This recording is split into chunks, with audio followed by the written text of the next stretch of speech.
guys, it's your resident vlogger and we're back for another gala. Now we're going to Dubai. Church muna kami. The flight namin is around 3 o'clock p.m. Sobrang excited ako for this trip.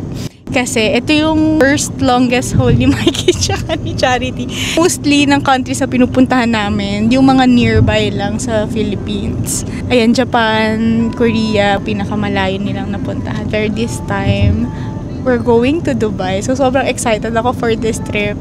Ayun si Mikey sa unahan. Ayan, so nandyan siya. Yung Dubai visa namin, feeling ko for me, sa lahat ng in-applyan kong visa, Dubai visa is the easiest. Hindi kami hindi sa bank ng bank cert and bank statement. Parang hiningi lang sa amin hotel bookings, hotel ticket, passport, tas picture namin. Tsaka pala yung COE and ITR. For me, feeling kong pinaka-important lang kapag apply ka for the Dubai visa is yung sponsor.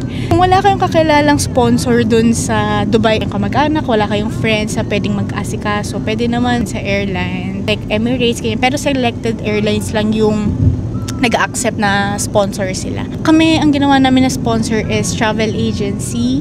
Kasi may friend din kami sa SMB Travels. Sila yung nag-sponsor sa amin for this Dubai trip.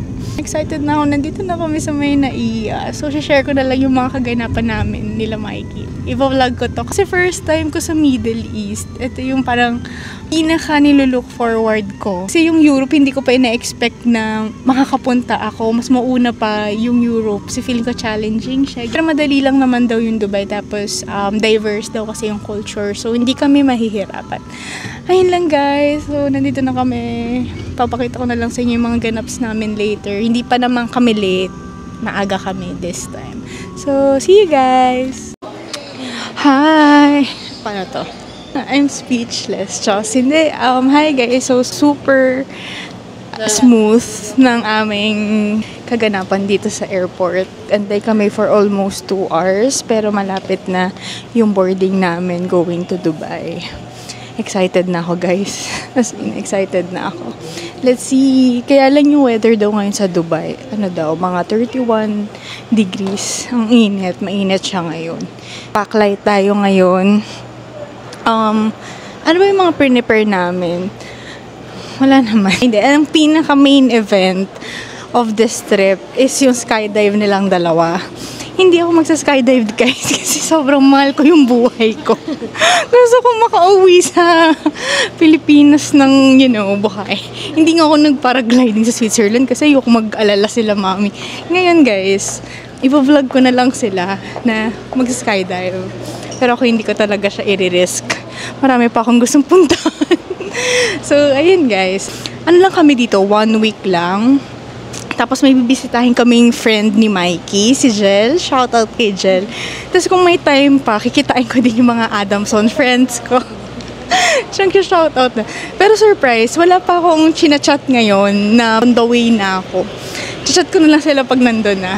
Tapos, ang first day namin, magsasafari kami. Tapos yung old town ng Dubai, mag-gold souk din kami. Yung Burj sa Wednesday. Tapos yung second day namin, skydive nila agad. Tapos lilibutin namin lahat attraction ng Wednesday. And then Thursday, Abu Dhabi pala from Dubai. I think mga 2 hours ata biyahe. Pero not sure kung anong oras.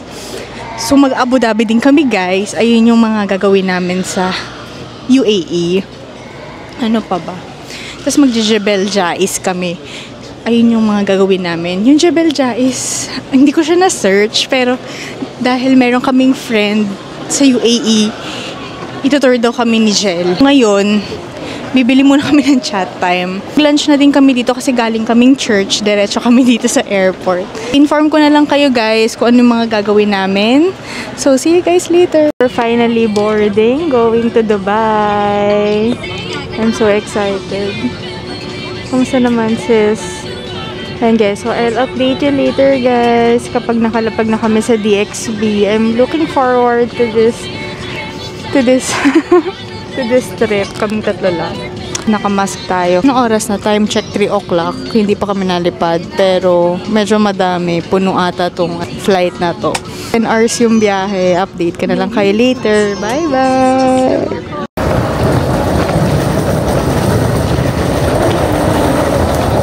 Hindi ako makapag-mic ngayon, so very quick lang talaga update to. Dito na kami ngayon sa Dubai. Pipick upin na kami ng port transfer namin. Mura lang yung pamasahe na nakuha namin. Good deal siya, kaya pinush na namin. From airport or hotel, malapit lang siya. Ngayon, lulusot na kami ng immigration. Hindi na ako nag-mic.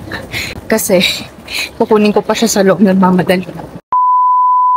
Hi guys! So, touchdown na kami dito sa Dubai. Grabe, ang ganda. As in, ang ganda. Nalula ako, puro buildings. Ang saya. Ang ganda ng hotel namin. So, nag-check-in na kami. We arrived at our hotel around 10 o'clock. 10 o'clock p.m. Tapos, nakalapag kami dito sa Dubai 9. So, 10 hours yung biyahe from the Philippines. Yung time difference naman dito is late ng 4 hours sa Philippines. Pupunta kami ng Dubai Mall. Actually, walking distance lang kami. 10 minutes lang kami from the Dubai Mall. Bibili lang kami ng Nolco na card. Tapos, ang mga kailangan namin bilhin and kakain kami kasi 2 o'clock na ata sa Pilipinas. Wala pa kaming kain. As in, gising na gising pa ang mga tao. 10 o'clock pa lang kasi dito. Yung Dubai Mall, since weekend, sa hanggang ano siya, 1 o'clock a.m. So, pupunta kami ngayon ng Dubai Mall. Nag-book kami dito sa Rove Downtown. Ang ganda. Nirecommend to ni Jel. So, thank you, Jel, for the recommendation. Grabe, ang ganda ng Dubai. Grabe. As a city girly na mahilig talaga sa mga building. Ang ganda talaga sa Dubai. Grabe, ang ganda ng Burj Khalifa. Papakita ko na lang sa inyo guys mamaya. So, putin natin ngayon yung Dubai Mall. Let's see kung ano yung mga pwede nating makita. Ayun.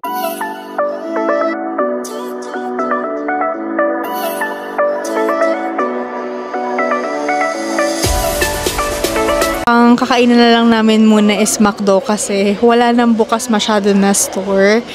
Magsasara na sila kasi gabi na kami din nakapunta. So, nag-supermarket kami. Tapos, may mga pinamili lang kami. So, bumibili na si Mikey tsaka si Charity ng food nila. Tapos, kakainin na lang namin siya dun sa hotel.